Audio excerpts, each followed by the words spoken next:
Saudações a todos, sou Marcos Arino Babalaô e Calgodal. E este é o canal do YouTube associado ao blog, né? O blog tradicional que tem textos www.lumilá-fa.com.br. Se você gosta de ler, se consegue entender, se quer ver os assuntos com profundidade, vá no blog. Eu vejo muitas pessoas que questionam alguns assuntos aqui, alguns temas, né? E tem textos no blog que abordam sobre isso. Claro que o blog é um pouco grande, né? Tem muito texto e pode ser um pouco difícil achar as coisas lá, mas estão lá. Bom, então, neste vídeo, né, se você quiser ficar até o final para ouvir, eu vou fazer uma explicação, né, da diferença entre da religião, sobre a religião como vista por Ifá e Candomblé, com o dito monoteísmo, né? Eu vou fazer aqui uma crítica à questão ao monoteísmo, a questão monoteísta como um modelo de religião. E eu vou explicar isso detalhadamente por que esta crítica, né? Como vocês sabem, eu sou favorável a qualquer religião, mas tem algumas restrições a esse modelo aí que eu vou explicar detalhadamente, tá bom? Então, quem quiser entender um pouquinho mais, né, aprofundar um pouquinho mais nesse grande tema de religiões, fique aí, senão deve ter outro tema que te interesse. Bom, algumas pessoas que podem estar vendo podem perceber que esse vídeo é uma regravação de um assunto que eu já falei, mas é porque o conteúdo do outro vídeo não estava ruim não, mas estava um pouco confuso algumas coisas. Eu resolvi fazer para que esse tema fique bem abordado aqui no blog, né? Para que as pessoas depois possam consultar e entender. E o que eu vou explicar aqui, é que o monoteísmo, na realidade, é uma invenção humana, né? Não é uma forma natural de religião. Eu vou explicar isso porque que eu falo que é uma invenção humana, tá? Então, primeiro, sobre essa questão de chamar religiões de alguma coisa. As religiões têm nomes, né? Bom, essa aqui é a religião de Ifá, religião Urubá, não tem nome nenhum, né? Mas acabou virando só isso, Ifá ou Candomblé, religião tradicional Urubá. Essa não tem nome, né? Não tem um nomezinho bonitinho, curto. Mas existe no mundo todo, né, por existirem muitas religiões, uma iniciativa de classificar as religiões em grupos para facilitar o entendimento do que sejam as religiões, né? Quais são as similaridades, né? Como é que você agrupa elas por isso, né? Isso é normal na natureza humana, gente. Assim, é muito normal as pessoas tentarem fazer essas simplificações, né? Uma coisa que é muito grande, você tenta simplificar ali entre 5, 6, no máximo 7 objetos, porque, sabe, né, tem um número mágico de Thomas aí que a mente humana só entende 7 coisas ao mesmo tempo, né? Segundo 5 a 7. Tem pessoas que entendem menos, né? Então as pessoas tentam agrupar, né?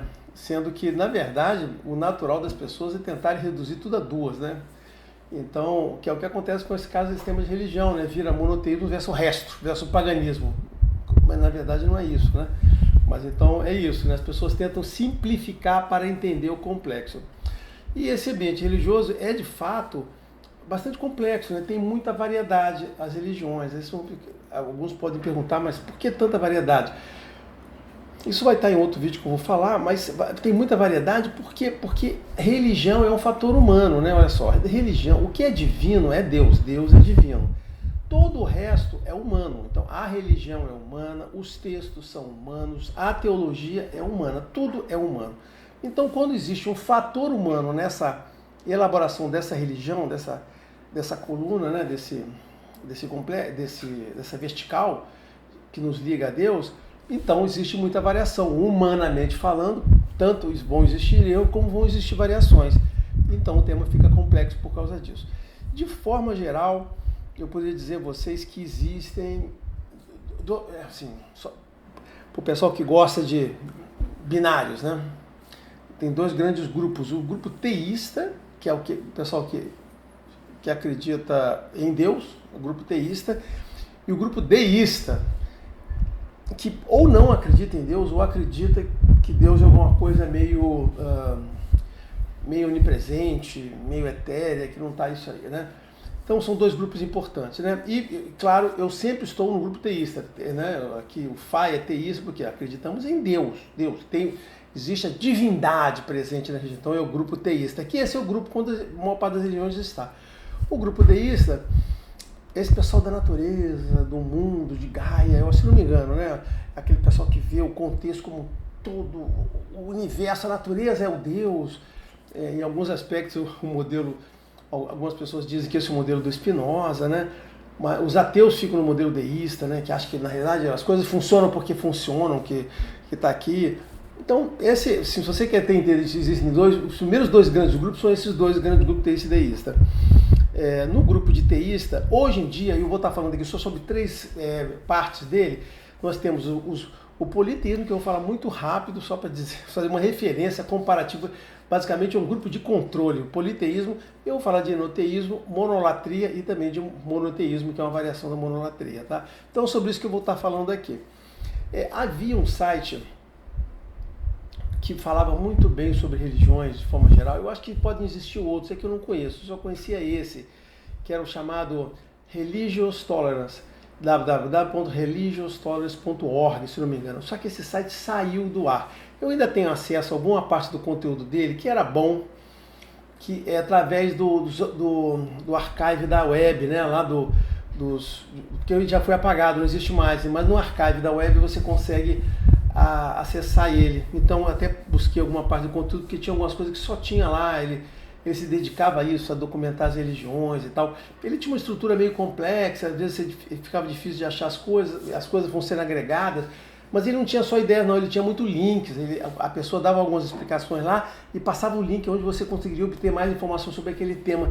Cara, ele era muito legal e aberto para todas as religiões, né? Religious tolerance, ele dizia isso, né? A gente tem que ter essa tolerância em religiões. Eu recomendaria, eu acho que deve buscar sites independentes, né? É muito ruim hoje quando você vai procurar, por exemplo, você vai querer saber sobre deísmo. Aí você vai, eu vi lá, você vai no site da Canção Nova, cara, olha só, você só vai encontrar lixo ali, não vai encontrar nada que presta, né? Bom, então vamos seguir. Aí o que acontece assim, as religiões, elas não são iguais, né? Esse monte de religiões lembra que eu falei que são criações humanas e elas não são iguais, tá certo?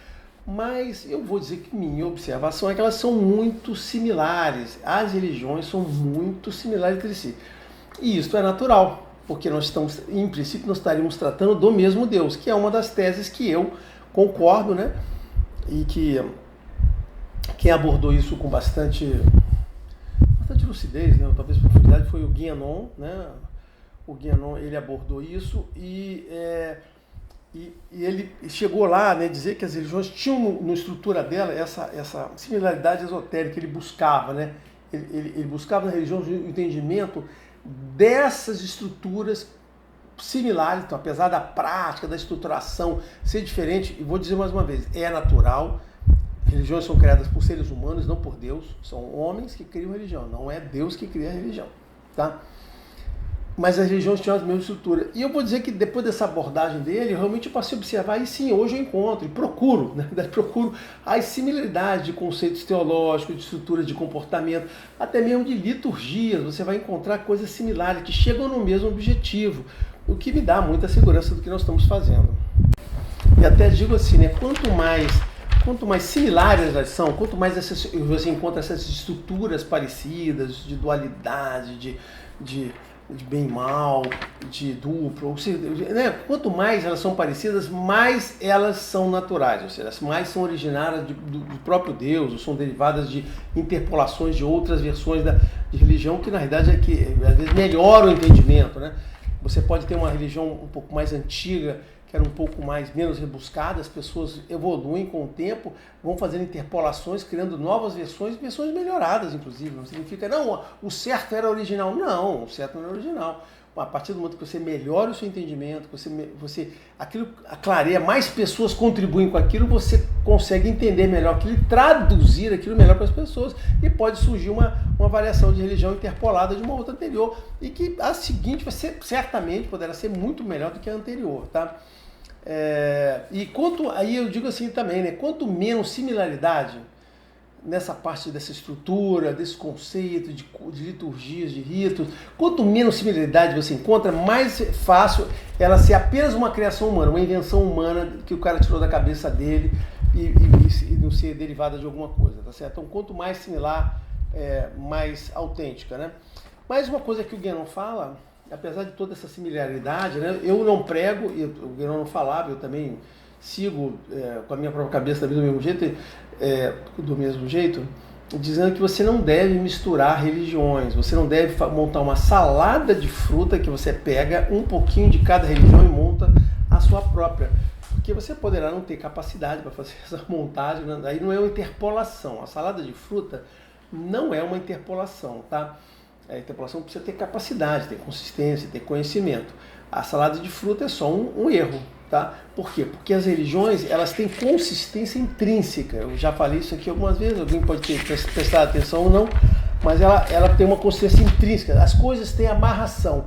E quando você mistura, você perde o propósito da religião. A religião tem um propósito, que é te fazer, olha só, em princípio toda religião tem o mesmo propósito.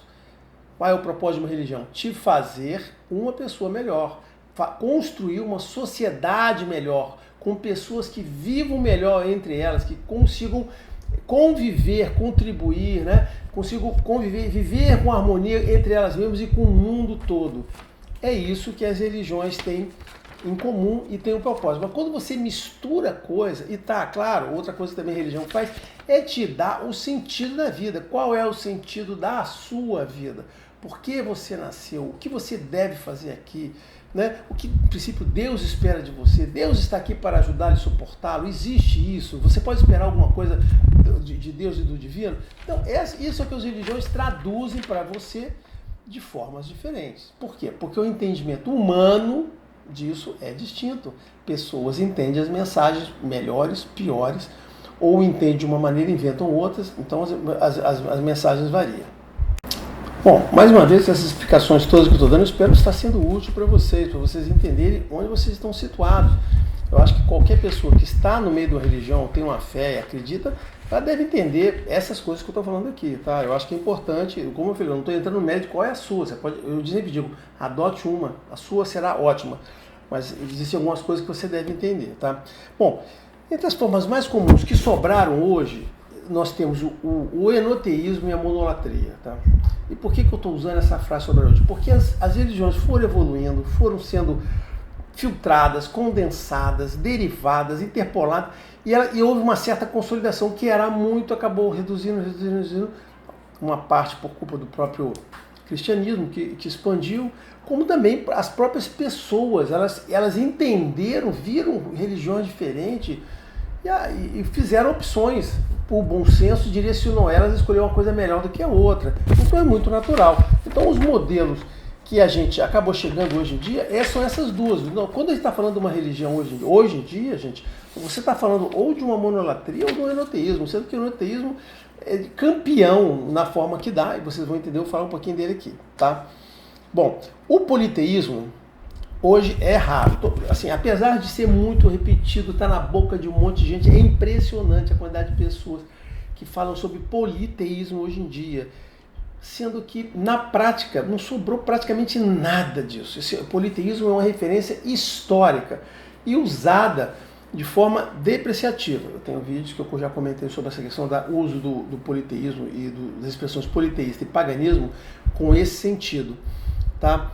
Apesar de ter sido no passado uma das formas assim, primárias, né? Ou seja, ancestrais de prática religiosa, quando as pessoas não tinham esse entendimento filosófico, vamos chamar assim, ou teológico mais elaborado, em relação ao que a gente tem hoje. Na época já podia ser.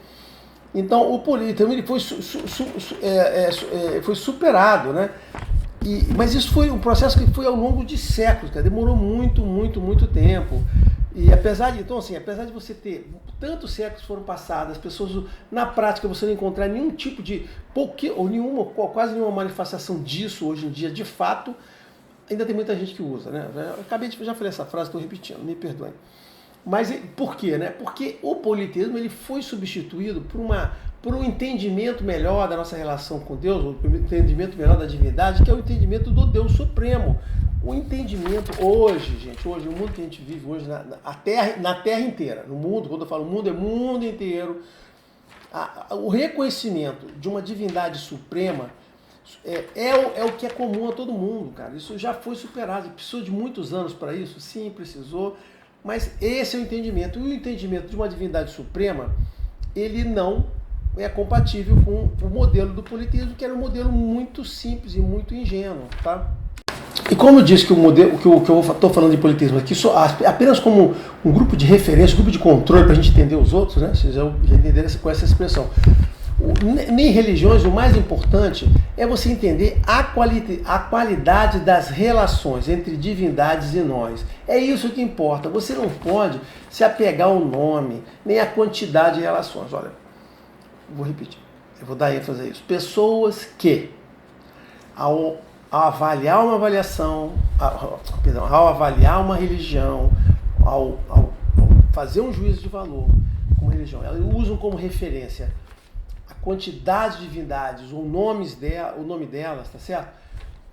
Assim, são pessoas que não têm inteligência, conhecimento ou caráter, tá certo? Porque é uma das coisas porque hoje em dia, pessoas que se dispõem a falar de religião, de teologia, que não entendem que o que interessa nesse modelo não é a quantidade, nem os nomes, e sim a qualidade das relações, ela está sendo desonesta para quem ela está falando. Ela está despreparada, tá? Por quê? Porque o politeísmo é o entendimento no qual não existe uma divindade suprema, e sim existem várias divindades que dividem o controle do mundo e da existência, tá certo, né? E agora, existem modelos politeístas, às vezes para um determinado povo, que nem sempre significava que eles entendiam que todas aquelas divindades que eles cultuavam eram parte de uma mesma religião. Eles nem entendiam como religião. Os judeus, eu vou chegar nesse ponto aqui, mas eu vou antecipar, os judeus sempre foram politeístas.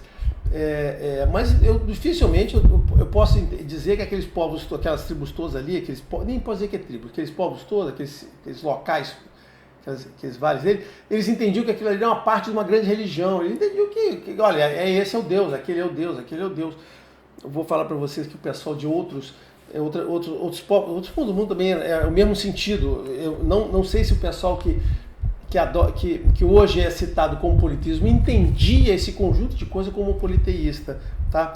Eu acho que não dá. E aí o que importa aí é a qualidade da relação. Então hoje, sob o ponto de vista de hoje, quando a gente olha esse modelo, a gente diz o seguinte, olha, não é, isso aqui é um politeísmo, por quê?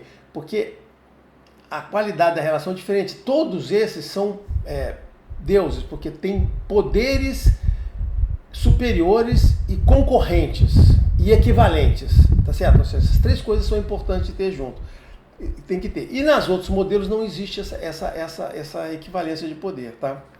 Então, aí o que acontece é que nesse modelo de equivalência, né, ele está muito mais associado a essa falta desse entendimento global, ou uma ingenuidade de entendimento, do que realmente é um verdadeiro entendimento.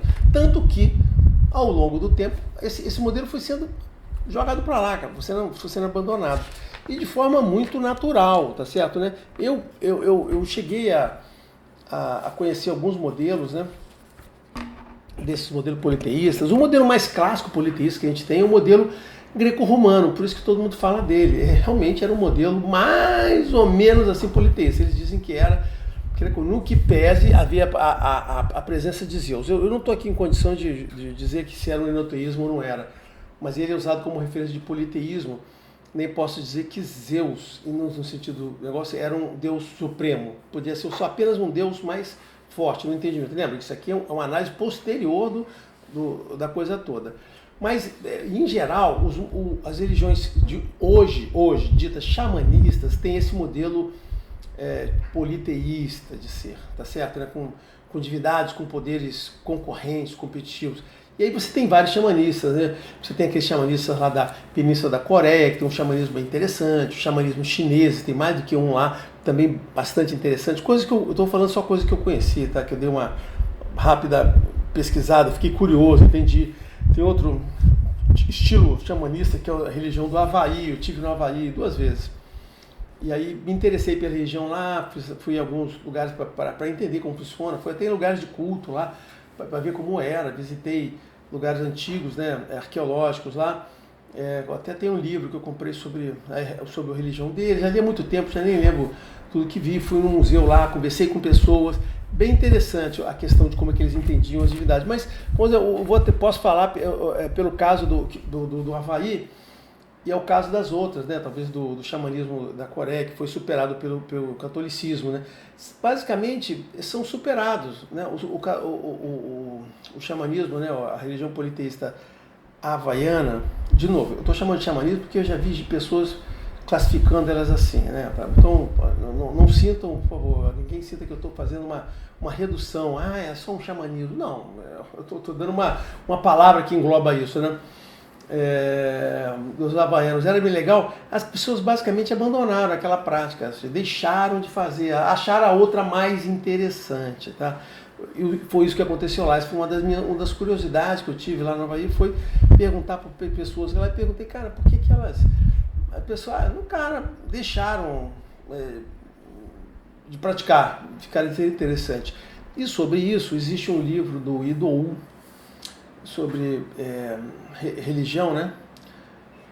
Que não é aquele do Olodumare, é um segundo livro dele que eu acho muito interessante, já mostrei aqui algumas vezes, e aí ele conta esse episódio. O Ido lá relata um episódio religioso, ele relata que houve lá no Havaí, na época, uma princesa havaiana que era católica, aí ela fez um ato lá, que ela foi lá num vulcão que seria um vulcão sagrado, uma determinada divindade deles, foi lá fez uma excursão lá, caminhou lá, comeu, sei lá, frutas seriam sagradas, e nada aconteceu com ela. Ela foi, voltou, e aí? Aí as pessoas viram que as pessoas entenderam que ela foi desafiada e que nada aconteceu, e aí a coisa ficou meio assim, e agora, né? Por quê? Porque também outro entendimento dessa região do Havaí é que ela era muito baseada no medo, no temor, e não na realização. Esse é um problema.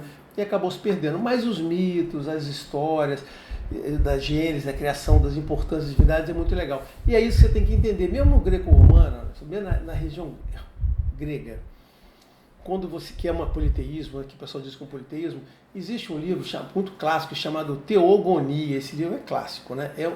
Foi esse livro que criou o termo Teogonia, em que ele explica a criação do mundo, dos deuses. Se você for ler por um ponto de vista mais simbólico, na hora que os deuses começam a criar filhos, aqueles filhos são os sentimentos humanos, que tudo que a gente tem hoje é associado a um deus, você pode ver mais uma simbolia no sentido de que a vida está ganhando complexidade e aquilo ali são coisas divinas, como se fossem parte de Deus. Então, assim, se a gente pegar o livro aqui, a gente lê junto lá as partes em que o mundo é criado, algumas pessoas podem querer ler aquilo de forma literal, pessoas que estão acostumadas a ler a Bíblia e dizer, não, isso aqui é tudo verdade. Daqui a pouco eu vou falar sobre a Bíblia. Mas quando você vai pegar lá a teogonia, você vai ver também que, se você for entender aquilo sob um ponto de vista simbólico, né, de símbolo, uma exegese, você vai descobrir, cara, não, isso só está querendo dizer aqui que assim, a vida foi criado, o mundo foi criado e foi dada essa complexidade de coisas que envolve a gente, que tornam a coisa tão interessante, a existência humana, né? E não sob o ponto de vista de serem divindades, serem deuses mesmo, tá? Bom, mas é isso, eu não quero falar mais nada sobre politeísmo, não, só para, como eu falei, eu citei o politeísmo como um modelo de referência, como chama, um grupo de controle, tá? Modelo de controle, para você poder entender as demais, tá? Porque, como eu falei, olha, hoje em dia, na prática, não tem muito sentido você falar, né? Então, seguindo em frente, o enoteísmo é um modelo mais comum hoje em dia, né? Que todo mundo se adapta. E o que significa? Que o enoteísmo é um modelo no qual existe um Deus Supremo, e esse Deus Supremo se emana em outras divindades, um conjunto de divindades aqui, que são divindades subordinadas, são expressões e emanações desse Deus. Só esse Deus Supremo tem todo o poder de tudo. Essas emanações são ministros, né? Ou embaixadores. Embaixadores quando transmite a vontade do Deus e não tem poder. Ministros quando ele transmite a vontade ou as regras, né, desse Deus para a existência humana, mas também tem uma parte do poder, sem com poder limitado. Então esse é o modelo, né? Um modelo interessante. O Supremo com tudo, e só ele consegue tudo, e os outros com coisas parciais que ele concede para isso lá, tá certo? Que o representam, né? Os ministros representam o quê? Junto a nós. Porque todo esse modelo, olha só, é importante que isso tenha a ver com Ifá, Candomblé, qualquer religião. Todo esse modelo só tem sentido quando tem nós aqui embaixo, né? Assim, embaixo do modelo estamos nós, aqui estão as divindades. Deus se representa para nós aqui. Esse modelo não existe sem a gente, não existe religião sem a gente, cara. Basicamente é isso, né? E aí o que acontece, né? o que é o modelo que se aplica a Ifá e Candomblé, né? O modelo que nós temos um Deus Supremo, o Lodumare, temos as divindades que são os orixás, os Irumolé, né? Dentro de um pedaço desse tipo tem os orixá, que é um tipo específico de Irumolé, esse conjunto de divindade ao qual as pessoas explicam o supernatural. Olha só, essa construção de modelos aqui, em parte disso é uma série de explicações. O que a gente pode dizer que todas as religiões têm, naquela parte comparada, assim, a maior parte das religiões entende que existe a divindade e a divindade se representa através de outras. A quantidade e a função de cada uma delas é uma questão humana. Esse cara designa X, esse cara designa Y. Então você não fique muito preocupado em quantidade de nomes e certo. Não, essa religião ela diz que tem 100 divindades, essa aqui diz que tem só 10. Cara, olha só, são criações humanas. Se é 10 ou 100 ou 1000 a gente não sabe. Então assim, o que a gente sabe é que tem essa divisão de divindades aqui, tá? Então, e no enoteísmo existe o culto às divindades. É uma coisa que cabe, né? Por quê? Porque como essas divindades têm poderes e podem atuar em cima da humanidade, lembra que só tem sentido quando a gente está aqui embaixo, tá? Quando pode atuar em humanidade. Significa que você pode se dirigir a ela. O culto apenas é isso, uma liturgia religiosa no qual você se dirige a uma determinada religiosa, que você entende que existe uma ligação com você, tá certo? De alguma maneira, seja ligação pessoal, da região, do assunto, do tema, e cada religião estabelece esse modelo de relacionamento, tá? Os iorubás entendem que existe essa familiaridade, né? Porque tudo ali é família. Outros entendem que tem funcionalidade. Se eu preciso disso, eu tenho que recorrer a tal coisa. Eu posso dizer que aqui no Candomblé, no Brasil, a gente teve uma mistura das duas. Se perdeu o contexto, o sentido da familiaridade e se buscou o contexto da funcionalidade. E o que não é verdade. Eu vou falar um pouco para frente. Se der aqui, eu falo nisso aqui um pouquinho, senão fica para outro vídeo, eu vou falar sobre isso aí, que eu vou voltar nessa parte. Mas as pessoas perderam, porque na realidade não é assim. No sentido original, na prática da religião, como é um sentido de familiaridade, tá? Não tem a ver com funcionalidade, porque não existe limitação de função, nem dedicação à função em Ifá e no Candomblé. Os orixás não estão dedicados a uma única função. E isso foi uma invenção local. Aqui no Brasil as pessoas já associaram. Este orixá tem tal função. Olha, não é verdade. Na origem, as pessoas de determinada região creem, usam e têm um culto àquela divindade para qualquer coisa, no que pese algumas lá terem tido algumas especialidades. Algumas, não significa que todas tiveram, tá certo? Mas é muito mais uma familiaridade do que utilidade, tá? Aí alguém pode questionar, olha, essa afirmação que você está fazendo é questionável, vamos analisar os casos. Sim, cara, eu vou analisar esses casos, não será agora, será em outro vídeo, mas eu queria só que você entendesse esse contexto aqui. Não sei se o pessoal está indo, eu estava falando de enoteísmo e dei o exemplo aqui do Ifá e do Candomblé. Mas o enoteísmo é um modelo muito comum, muito comum, tá? Por exemplo, o catolicismo é um enoteísmo. Assim, eu não quero chocar ninguém, mas não é um monoteísmo. O catolicismo é um enoteísmo clássico, tá? Muito bem. Por fim, antes de voltar nesse ponto do enoteísmo católico aí, eu queria falar da monolatria. A monolatria, cara, é uma coisa bem interessante, né? Porque ele é um modelo no qual você tem um Deus supremo, ele tem as outras divindades aqui, mas essas outras divindades não merecem culto. Você não se dirige a elas, você sempre se dirige ao Deus principais, no que pese serem essas divindades que vão atuar. Então, assim, as divindades ela tem essa utilidade de explicar a forma como Deus intercede, né, no mundo junto, ou na sua vida, mas você sempre tem que se dirigir à divindade principal para poder ter o sucesso, ou conseguir a bênção, né, da interferência dela na sua vida. É um modelo diferente, um pouquinho, muito parecido com o enoteísmo, mas diferente, porque não tem o culto aqui embaixo, tá certo? Né? Um pouquinho diferente. Cabe lembrar todo mundo, né, o que importa numa religião é o bem para as pessoas. A religião tem, como eu falei, eu vou repetir, mas aqui eu repito uma outra vez, vou repetir várias vezes se for necessário, a religião ela quer transformar você numa pessoa melhor.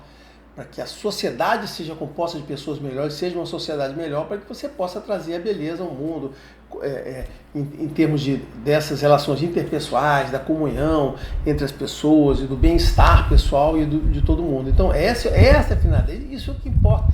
O resto é a explicação de modelo. Por quê? Porque existe um supernatural e as pessoas querem entender o que é esse supernatural, porque elas podem fazer uso desse supernatural, e para fazer uso do supernatural as pessoas precisam entender o supernatural, porque se você entender de uma forma errada, você não vai conseguir usar aquilo que você está fazendo, não vai dar certo. Então, enquanto a religião traz para você um modelo no qual você pode recorrer à divindade suprema para conseguir alguma benção, baseado nesta crença, baseado na crença que você consegue recorrer a Deus e Deus pode lhe dar alguma benção, você precisa entender como é esse supernatural para que você possa se beneficiar dele. Entenderam? Por que o modelo cosmológico, cosmogônico é importante? Esse modelo é importante só por causa disso. Se você acreditasse que, apesar disso tudo existir assim, você não pode fazer nenhuma interferência, você tem que viver como você vive, só você consegue ver os seus problemas, você não precisava entender esse modelo, bastava você criar em Deus e a gente, entendeu? Então, o monoteísmo é muito isso, né?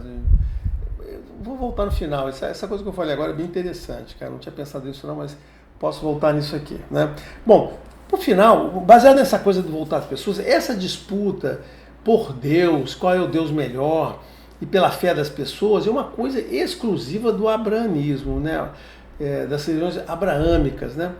Então, assim, isso é uma coisa que, de novo, eu tenho um texto, eu pretendo um dia abordar isso aqui, eu vou ter um texto, um livro que eu vou falar sobre isso, mas é uma coisa exclusiva, porque em princípio não cabe, né? O que a religião, qualquer uma delas, quer nos fazer pessoas melhores, e não há necessidade de nenhuma religião disputar as pessoas para ela, para a verdade dela. Você que tem que decidir se você quer adotar aquele entendimento, né? Bom, aí agora, eu vou entrar na parte do monoteísmo e eu preciso fazer algumas afirmações aqui que vão traumatizar um monte de gente, né? Porque sem essas afirmações, vocês não vão conseguir entender a questão, abordar, depois de eu ter dito isso tudo aqui sobre religião, quando a gente está em monolatria e monoteísmo, vocês não vão entender. A primeira coisa que você tem que entender que a história que você conhece hoje, né, que a história que você acredita dos judeus, baseada naquele modelo da Bíblia, que ele contou toda aquela epopeia dos judeus, aquilo, sob o ponto de vista histórico, é uma bobagem. Olha só, a Bíblia não é um livro histórico. Lamento informar vocês, quem acreditava nisso. A Bíblia é um livro de mitos. Mitos construídos tardiamente por pessoas para recontar a história real do povo deles. E aí gerou aquele mito e as pessoas querem tratar aquilo como se fosse a história do povo de verdade. Então, vou dizer o seguinte, a Bíblia enquanto um livro teológico, um livro de uma religião, um livro sagrado, com mensagens, orientações, é muito válido, como todos os outros, como lá o Mahabharata, como os versos de Fá. Cara, é um livro tão bom, tá certo, né? E talvez muito importante, porque 55% da população do mundo, não 55% o adota, mas vamos dizer que, sei lá, uns 40% ou 35% do mundo adota a Bíblia como referência, né? Então é importante como um livro religioso, cara. É importante como um livro religioso. Mas não é um livro histórico. Né? E por quê? Cara, essa questão de não ser um livro histórico, isso começou se você não sabia disso, lamento te frustrar, né? Mas não é um livro histórico. Isso as pessoas já sabem no mundo, o mundo acadêmico, o mundo de pesquisadores, sabe mais ou menos desde a década de 70, 80, quando as pessoas começaram a ter pesquisas arqueológicas em Israel, aí as pessoas tentaram começar a descobrir lá através da arqueologia as verdades da Bíblia, e aí começaram a surgir publicações, a Bíblia tinha razão, aí começou a surgir uma outra publicação muito importante, que era a Bíblia Desenterrada. do Finkelstein, né? E do outro cara que é o Finkelstein e o do Thomas Homer, o Thomas Homer, que é um outro ator. E esse pessoal começou a desentar e descobriu o seguinte, aí eles descobriram essas pessoas, e outros, eu estou citando dois aqui que eu tenho como referência, mas outras pessoas descobriram o seguinte, que nada daquilo é a verdadeira história do povo de Israel, do povo, vou chamar, vou dizer que até é complicado falar essa expressão povo judeu, povo de Israel, eu vou explicar daqui a pouquinho. Por quê? Porque eles começaram a ver os achados arqueológicos e descobriram que não era daquilo. E nós estamos falando aí, por quê? Baseado em achados de Ugarit, né? Baseados em estelas de outros povos, baseado em achados dos povos em volta, né? Próprios egípcios. Eles começaram a olhar em volta lá e recuperar coisas, e entender que o entendimento não era aquele. Apesar de muita coisa ter sido perdida lá com o incêndio da biblioteca da Babilônia, aquele negócio todo, né? Na época que destruiu documentação existente, essas pesquisas começaram a mostrar, cara, que, olha lá, aquilo ali eram mitos. Por isso que eu digo, como um livro mitológico, não tem nenhum problema. Como um livro histórico, aquilo não é verdade, tá? Por que eu falei dos povos? Porque essa criação de judeus como um povo único é uma criação tardia, né? Lá era assim, havia os hebreus, era uma coisa, havia os habitantes de Judá e Israel, era o sul, o norte, talvez um pedaço aqui de oeste, entendeu? Então, assim, era um povo diferente, que depois, com o passar de muitos séculos, aquilo foi sendo aglutinado, foram sendo derrotados, derrotas. Se eu não me engano, o importante foi que o Israel, no norte, foi derrotado e acabou se juntando com o Judá, que era o povo menor e menos importante, mas foi o povo do Judá que depois, na volta do exílio, que ficou preponderante. Então, assim, eu não vou entrar nesse mérito, eu vi essas coisas, essas histórias, mas não tenho aqui a propriedade, nem tudo na cabeça para dizer para vocês, mas o que eu posso dizer é que isso tudo é criação tardia, né? E a Bíblia, ela foi escrita muito tardia. Os livros que estão lá foram interpolados, adicionados, reescritos. Então, não é. Então, assim, como um livro de história é legal, o povo judeu em si era um povo muito pequeno, gente, sem nenhuma relevância lá histórica e militar. Era basicamente um povo campesino, tá? Pessoas do campo. Bom, por que eu estou falando disso? Não estou falando mal, estou dizendo o seguinte, que descobriram uma história que é diferente daquelas que te contam pela Bíblia. E essas pessoas, agora vocês vão entender por que eu citei essas coisas todas. Porque essas pessoas sempre foram politeístas. Ao longo de muitos séculos, eles eram absolutamente politeístas. Eles acreditavam em vários deuses. Por que eu estou dizendo isso? Tem que ficar me explicando, né? Por quê? Porque quem vê a Bíblia acha que desde o Moisés os judeus eram monoteístas. E todo em volta deles eram compostos de politeístas selvagens e pagãos e bárbaros. E não é verdade. Se havia alguém que era bárbaro, atrasado, era esse povo, né? Israel e Judá ali. Né? O em volta deles era muito mais desenvolvido, muito mais avançado do que eles. O Egito era absolutamente um centro de referência cultural do mundo, os persas absurdamente maiores. Esses caras sempre foram muito pequenos. Eles passaram a ser grandes por causa da Bíblia, mas não era isso aí. E eles eram politeístas. Enquanto, e olha o que mais interessante, enquanto que ao redor dele, esses povos que estavam ao redor, até os egípcios, havia um movimento de implantar, de transformar os antigos, muito antigos politeísmos, por isso que eu tive que falar aquela historinha do politeísmo, como grupo de controle. Já havia iniciativas, mesmo na religião do Egito, de criar enoteísmos lá, né? E do outro lado, lá da direita, lá do lado dos persas, vinha o zoroastrismo, que era basicamente uma monolatria, né? Então, assim, os povos em volta deles já estavam muito mais integrados e muito mais evoluídos, já estavam se movimentando em torno de evoluir as crenças religiosas por modelos mais de um Deus supremo, e os judeus ainda continuavam lá com aquela, né, sendo um povo rural, ainda acreditando lá nessa coisa dos politeísmos, dos vários deuses que os representavam, tá certo? Então isso é uma realidade, cara, é uma realidade histórica, na qual eu não vou entrar aqui no mérito, como eu falei, não tem essa propriedade, mas foram coisas que eu vi, aprendi, entendi que a verdade está por outro lado, e estou citando aqui porque tem a ver com o que eu vou falar aqui agora, né? O que aconteceu, né? Deixa eu fazer um resumo aqui. Tá. Então, assim, só queria falar antes o seguinte, que aquela coisa de Yahvé como um Deus guerreiro, que fez grandes vitórias para eles, né? Cara, isso só existe nos mitos que os judeus inventaram para eles na Bíblia, né?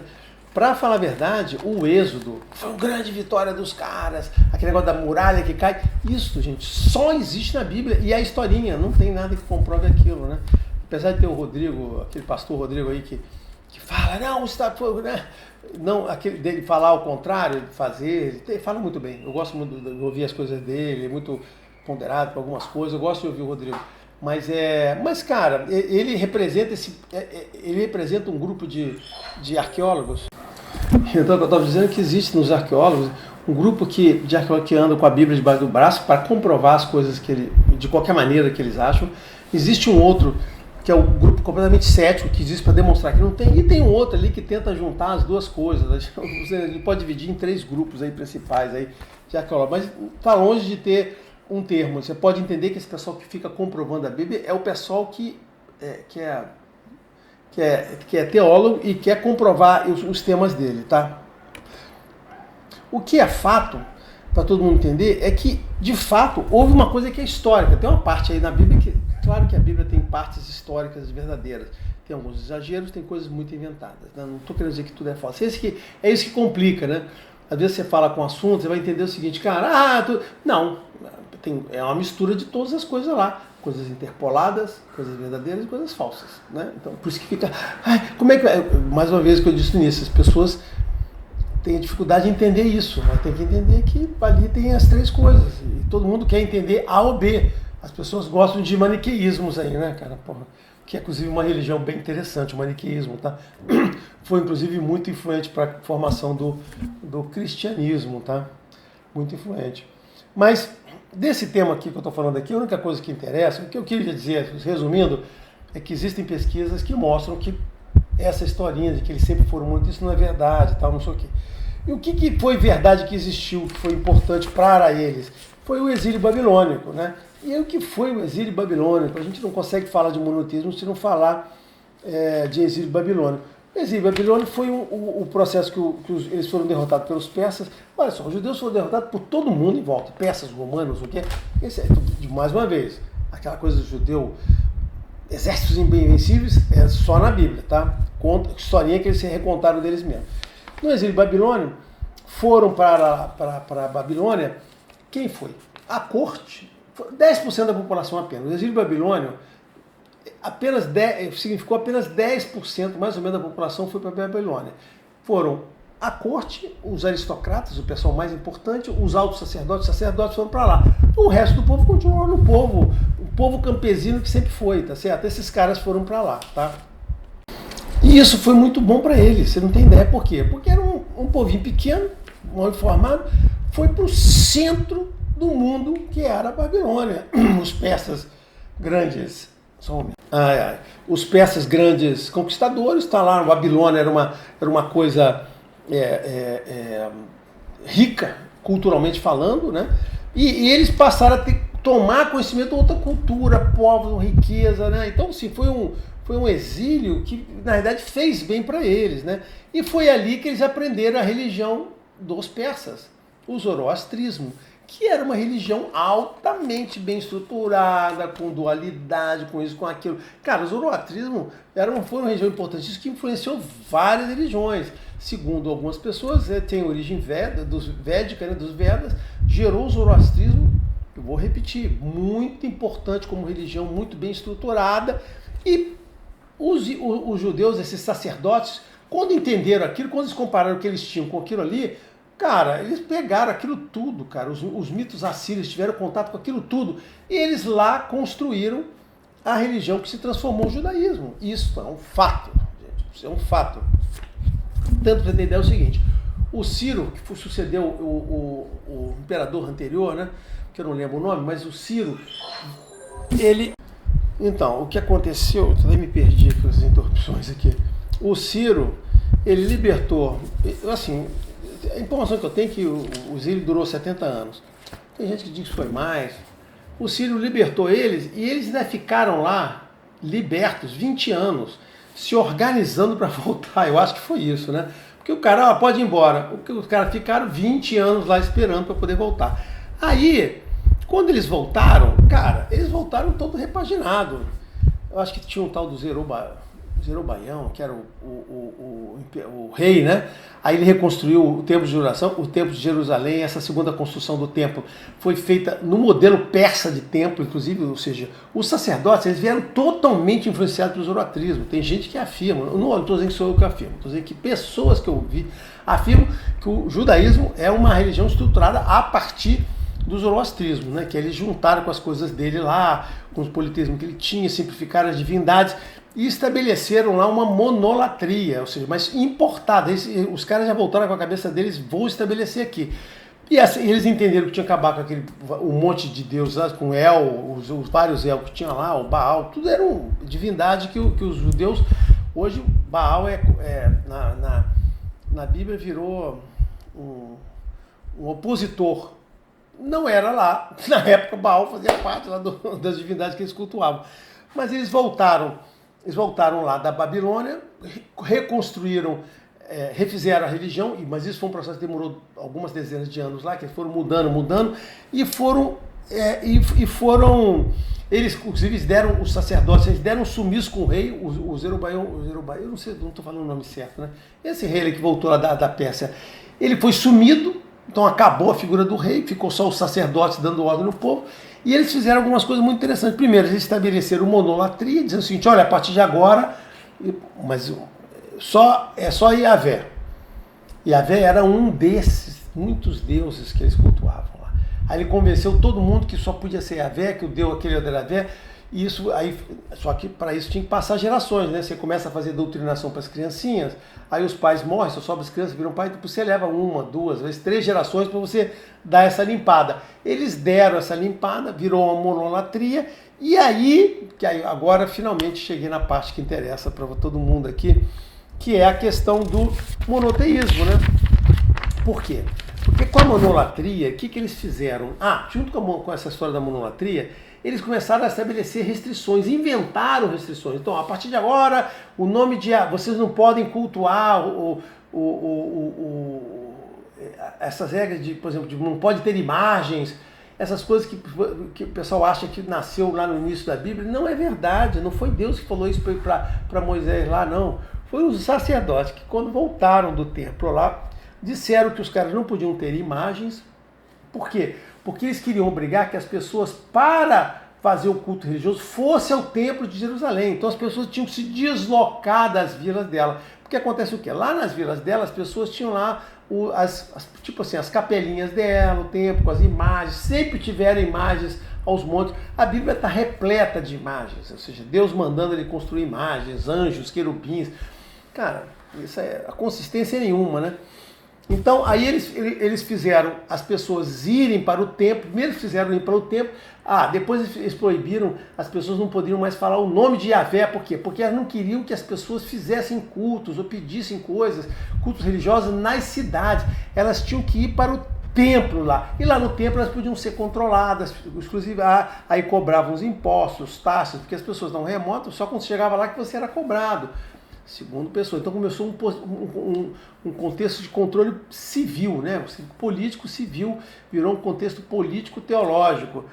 Então aquela liberdade que aquelas pessoas tinham do culto à divindade, a Deus, elas perderam, foram sendo proibidas das coisas e tendo que ir ao templo de Jerusalém para fazer tudo, de sacrifícios a rezar. Só podiam fazer no templo, tudo tinha que ser lá. Então, a monolatria dos judeus e posteriormente o monoteísmo, né? Primeiro ficou a monolatria, no qual você só podia fazer Yahvé, se tinha os outros deuses menores, você não pode ter culto. E aí depois a monolatria evoluiu para quê? Para o monoteísmo, do qual eles foram convencendo, não tinha mais ninguém, só tinha um único Deus. Mais uma vez, isso levou vários anos, porque você tem que perder gerações, né? Você tem que morrer uma geração, a segunda, os avós, os pais, não sei o quê. Você tem que ir trocando aquilo da cabeça das pessoas. Então você leva 10, 20, 30, 40, 50 para mudar isso. Aí só que com o passar do tempo, aquilo que era um politeísmo virou um monoteísmo. Sendo que o que eu estou afirmando para vocês, foi o que eu aprendi com eles, é que o monoteísmo surgiu como uma evolução dessa monolatria, no qual ele tinha um monte de... Por quê? para que eles ficassem exclusivamente ligados ao Templo de Jerusalém e não pudessem fazer nada que não fosse no próprio Templo de Jerusalém e estivesse concentrados lá. Então o monoteísmo surgiu literalmente como um modelo político-teológico e não como um modelo natural de religião. Aí você diz, não, mas na Bíblia está dizendo aquilo, isso e aquilo. Gente, toda a Bíblia foi escrita a partir do século VII, sendo que mais, né, 7 tem algumas coisas, sendo que é 5, que é 4, 5, 6, 5, no máximo 4, isso chegando lá, né? Ela foi toda escrita lá no exílio babilônio, lá que os caras começaram a escrever, reescrever, interpolar, botar aquelas coisas todas, fazer várias versões. Nem tudo foi do jeito que eles queriam, porque tinha uma tradição oral, então alguns pesquisadores entendem que os caras tiveram que fazer concessões daquele modelo dele para poder conciliar a tradição histórica, por isso que às vezes tem umas inconsistências na Bíblia, porque diz o seguinte, para poder convencer aquelas pessoas tiveram que fazer concessões. Tinha um grupo que queria mudar tudo, tinha um grupo, não, temos aqui uma história entre a gente aqui para conseguir, para poder montar.